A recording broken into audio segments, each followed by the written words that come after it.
And now, forecast first on Ozarks Fox News. Good evening and thanks for joining us. Jamie has the night off. We've got clear conditions out there, but we've got clouds just to our west that will continue to fill in through the overnight hours. Looking at 48 degrees right now here in Springfield, 48 in Branson, 45 in West Plains, and 38 up in Rolla. We've got winds out of the northeast right now, and those will change through the day tomorrow. Overnight tonight, temperatures are going to continue to drop into the upper 30s. We've got rain chances in the 7-day just in time for the first day of spring, and then a warmer end to the weekend. We'll do that in just a few minutes. Ozarks Fox News at 9 starts now. Real new now. This is Ozarks Fox News at 9. And welcome to Ozarks Fox News at 9. Thanks for joining us tonight. I'm John Adams. And I'm Jennifer Abreu. We start off with stories from around the globe. These stories are real, new, now. At least 3 people are dead and several are missing after devastating flooding in parts of the Midwest. Some are under 6 to 7 feet of water. A mix of heavy rain and rapid snow melt led to the historic flooding. Evacuations are in place in northern Missouri, Iowa, and hard-hit Nebraska. The man believed to be responsible for a deadly tram shooting in the Netherlands is behind bars. 37-year-old Turkish national Gökmen Tanis is accused of opening fire at several locations, killing 3 people and wounding several others. Officials say it's too early to determine a motive. A suspect in the murder of an alleged New York mob boss making his first court appearance today. 24-year-old Anthony Camello is suspected of killing Francesco Cali outside his home last week. Cali was believed to be the most recent head of the Gambino family, a notorious organized crime group. New at 9 tonight, an escaped inmate. This is Travis Davis. He is from Missouri, from Pettis County, and he is believed to be back here in Missouri after running from law enforcement when he was found in Oklahoma. The Pettis County Sheriff's Office found a truck last night that had been stolen from Heavener, Oklahoma. That's where Davis was last seen. The escaped inmate allegedly stayed in a camper on the same property where he stole that truck from. His inmate uniform was found inside the camper. Law enforcement in Missouri are on high alert now. Davis is considered to be armed and dangerous. A Springfield man has been sentenced to 10 years in prison after pleading guilty to child sexual exploitation. 55-year-old Daniel Rowland posted a Craigslist ad seeking a relationship with an underage girl. The underage girl was actually an undercover Greene County Sheriff's deputy. Rowland then sent sexually explicit pictures and messages saying he wanted to engage in sexual acts. After Rowland serves his prison term, he will serve 15 years of unsupervised release. U.S. Marshals are warning residents in the Springfield area of phone scammers, falsely claiming they have warrants for your arrest. The calls usually have a person identifying themselves as a deputy U.S. Marshal or U.S. Marshal Service employee, but don't be fooled, they are not law enforcement. The callers tend to solicit personal or identifying information or threaten people on the phone with fines or arrest. Victims are urged to end the call and to file a complaint online with the FBI Internet Crime Complaint Center. The Greene County Sheriff's Office has arrested 2 people in connection to 2 stolen U-Haul trucks. Last night, a man and woman were arrested for drug paraphernalia. During the stops, 2 U-Haul trucks were recovered. Both suspects were taken into custody and booked into jail. Now, if you were in Osage Beach this afternoon and saw a commotion at the Casey's gas station on Osage Beach Parkway, here is what happened. Police say a man was backing up his boat and trailer when his accelerator allegedly got stuck. So he couldn't stop the truck in time, which plowed through a fence. LakeExpo.com posted this picture of the boat on its Facebook page. It was suspended in air above a 5-foot concrete wall. No one was injured, but crews had to push the boat back up the wall to get it unstuck. Well, happening now tonight at 9, a 2,000-mile trip to benefit the Ozarks and support those still recovering from 2018's Hurricane Maria. Cox Health executives traveled to Puerto Rico this weekend, where they are not only recruiting new nurses to come back and work here in the Ozarks, but also working to restore hurricane-damaged homes, donate medical supplies to Puerto Rican hospitals, and to give flu shots to those in need. This afternoon, we spoke with hospital president and CEO Stephen Edwards, who told us this mission is give and take. It's kind of a dual mission. We we've had great success recruiting nurses from Puerto Rico. The unemployment rate is very high. If hospitals are going to go in and recruit nursing staff, for example, they need to do a service in return. Cox Health is working with the Puerto Rican government to draft legislation requiring future hospitals looking to pick up recruits to also provide service to the people of Puerto Rico. Making local news now, the last remaining historic wooden building from the World War II era on Evangel's campus is currently being dismantled. Our Frances Lynn is here to tell us more about this building and what it meant to the community. Frances. Well, Jen, the building was originally built as a gym for O'Reilly General Hospital. The doctors, soldiers, or anyone stationed here during World War II came here to play basketball and exercise. But in the past couple of decades, the building was used as storage. And after a storm in December last year, part of the roof was torn off, and now it has to be taken down. Real sad, real sad. Well, you can't find a gym anymore to play, for one thing. I mean, if the kids, the boys want to go play basketball, you got to go to, like, the Pat Jones gym or the Y, and it's, $8 to $12 a day to play basketball. I mean, where are they supposed to go play ball at? We used to come up here and play all day for free. He says a good part of his young life was spent here playing ball. But they understand, at some point, a building's got to go. The building is expected to be taken down by April 19th before the graduation ceremony. So they have about a month to get all of that completed. Yep. Does Evangel plan on doing anything else on that lot? No, the university has no plans to build anything for now. The space will just be grass. All right. Thank you, Frances. Well, making political news now, a state spokesperson calls the effort of setting up Missouri's medical marijuana program monumental. Missouri Net reports the Department of Health and Senior Services has released a second draft of rules. The agency held several public meetings across the state. The last one was in Springfield earlier this month. The new rules set up regulations and facilities and also for patients and caregivers. The medical marijuana program plan is set to be in place by June the 4th. We've linked the proposed rules inside the story on OzarksFirst.com. An important note for Greene County voters: if you need to request an absentee ballot for the April 2nd election, you'll need to get your request in by Wednesday. The requests are due at the county clerk's office by 5 p.m. and your ballot must be at the county clerk's office by 7 on Election Day. Greene County also offers in-person absentee voting on Saturday, March 30th and Monday, April the 1st. In national news now, a Missouri man is in jail tonight in Los Angeles. This is 25-year-old Nicholas K. Oates, and police say he was involved with causing a panic at a mall there last week. Oates was arrested after reportedly taking books from shelves and setting them on fire. Police say an employee tried to stop him, but then he pulled a handgun. The worker ran away. People fled the mall, and social media was flooded with erroneous reports of an active shooter. A car left at the mall led police to identify Oates, who was held for investigation of arson and assault with a deadly weapon. Well, turning now to our weather here locally, Beth. Man, this is so much better than the weather we had, 2 weeks ago this time when it was 20 outside? Yeah, we had highs today make it into the upper 50s, and while things are quiet now, we're going to bring in a couple of clouds through the overnight ahead of our next rainmaker. That'll come in Tuesday into Wednesday, just in time for the first day of spring. Good news is warmer temperatures behind that. We'll do that in just a few minutes. Don't go anywhere. You're watching Ozarks Fox News at 9 with John Adams, Jennifer Abreu, and weather with meteorologist Beth Bonello.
And now, weather, real, new, now, with meteorologist Beth Finello.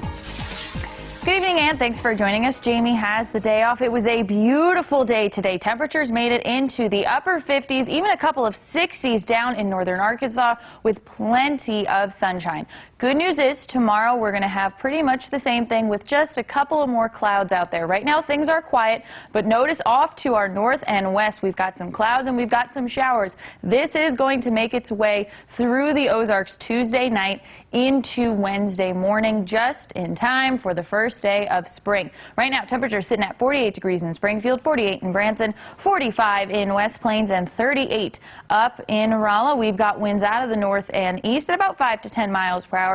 These will switch as the high pressure that's sitting over us will slide east and winds will shift out of the south, bringing in some moisture out of the Gulf of Mexico that will fuel some of those storms through the night Tuesday into Wednesday. Here's how this is going to play out. Low pressure system is going to come in, sweep us from the south through the north. That will move out, draping the cold front that will bring in some showers. That will move out for Thursday, and we'll have another high pressure move in, bringing in sunny conditions and even warmer temperatures by the end of this week. So let's time this out for you. By tomorrow morning, we're looking at just a couple of clouds sticking around. By Tuesday night, clouds will stick around. We'll have those showers move in through the overnight hours into the morning commute. So for the Wednesday morning bus stop, you're going to want to bring your rain jacket and your rain boots with you. By Wednesday night, those clouds and showers will move out, making for a nice night on Wednesday and an even better day on Thursday. We do have additional rain chances in the forecast for both Saturday and for Sunday,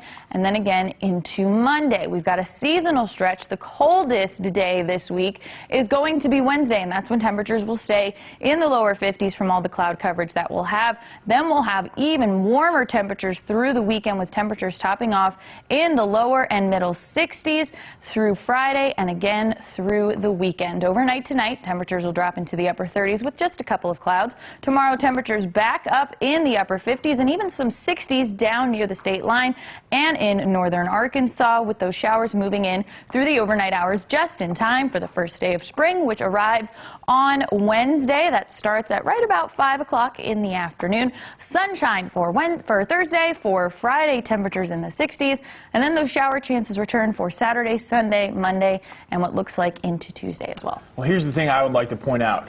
Nothing below 32 degrees Nothing. on that Even 7-day. the overnights. Can we just go nothing. ahead and do one of these? Yes. Yes. Staying in I'm the excited about 60s. this. I like it. Yes. My Love it. favorite number is on here. Yes. Around the 60s. Love it. Perfect. Viewers Club number, Beth? Our Viewers Club number tonight is 155672, and our jackpot sits at $400. All right, Beth, thank you.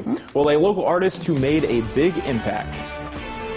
She was a woman, she was very strong, and she made her mark in the world.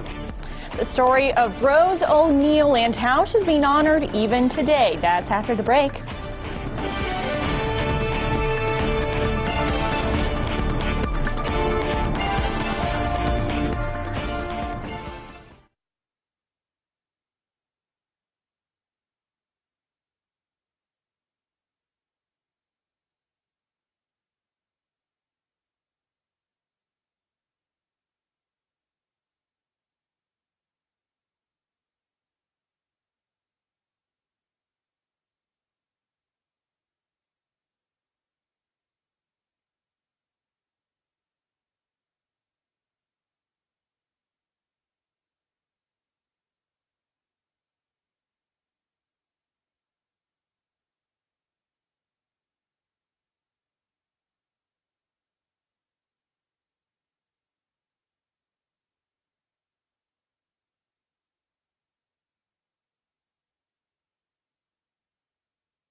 Real, new. Now you're watching Ozarks Fox News. We continue to celebrate women during the month of March. You might actually recognize the name of the next woman we're featuring. Rose O'Neal is a local artist known for creating the Cupid doll. Crystal Blair shows us how O'Neal made a name for herself and how she's still being honored today. She was way ahead of her time. Rose O'Neal, best known for her creation of the Cupid doll, was by 1914 the highest paid female illustrator in America. Annette Sain is director of the Ralph Foster Museum in Point Lookout, where a collection of O'Neal's work is on display. She illustrated for Puck magazine at a time when all of the other, artists were male. And so she sort of broke that glass ceiling. O'Neal was born in Wilkes-Barre, Pennsylvania, and raised in Battle Creek, Michigan. She and her family lived in many places around the country before settling in the Ozarks at a place just east of Branson she called Bonnybrook. This is where in 1909 she created the famous Cupid comic strip character that ultimately became a doll. She created this little doll that was nude and was in comic strips in the newspapers every Sunday. You can see that where the story would go in this. David O'Neal of Springfield is O'Neal's great-nephew. It's funny, the artists in New York, there's artists and there's illustrators, but they don't classify an illustrator as an artist.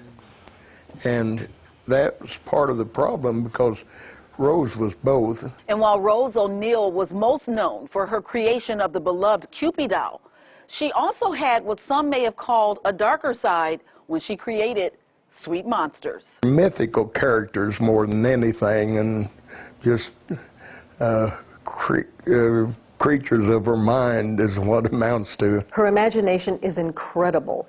Her productivity, the amount of drawings that she could produce in a short amount of time was mind-boggling. Branson-based actress Marshall Hazelstein wrote and starred in a one-woman play called The Illustrious Life of Rose O'Neal. I was able to look at all the journals, her novels, her poetry. So basically I did a lot of research. In fact, I looked at all of her correspondence that the family had kept. But with the Depression and interest in the Cupid doll fading, O'Neal spent her later years without much money. And on April 6, 1944, she passed away from heart failure at the age of 69. She was a woman, she was very strong, and she made her mark in the world. And that mark is set to be remembered this September in New York when Rose O'Neal will be inducted into the National Women's Hall of Fame. It makes you feel great that they're finally getting the recognition she needed and should have had years ago. Rose O'Neal, an Ozarks sweetheart. Crystal Blair, Ozarks First. Well, that was some fantastic reporting by our Crystal Blair. Yeah, you can see. Crystal did a great job. Yeah, you can see more stories just like this on our website, ozarksfirst.com. And Yes. Jen, you're actually familiar with the Cupid doll. With the Cupid doll, yeah. So I didn't know, actually. Now, just watching the story, I made the connection. Cupid Burgers in Lima, Ohio. It's the same doll, and I didn't know that. They spell it different. It's K-E-W-P-E-E, which is a little bit different than the Cupid doll, but that's the same doll. So delicious burgers. If you're ever in Lima, Ohio, stop by Cupid, and there's an Ozarks connection, which is awesome. I worked in Lima, Ohio before I came here, for those of you who didn't know, so I didn't know there was that connection there. You can see the little Cupid right on front of the restaurant, right? Yeah, very cool stuff. Yeah, great story. Well, new at 9 tonight, the king of surf rock, Dick Dale, has died. The surf guitar pioneer passed away Saturday night.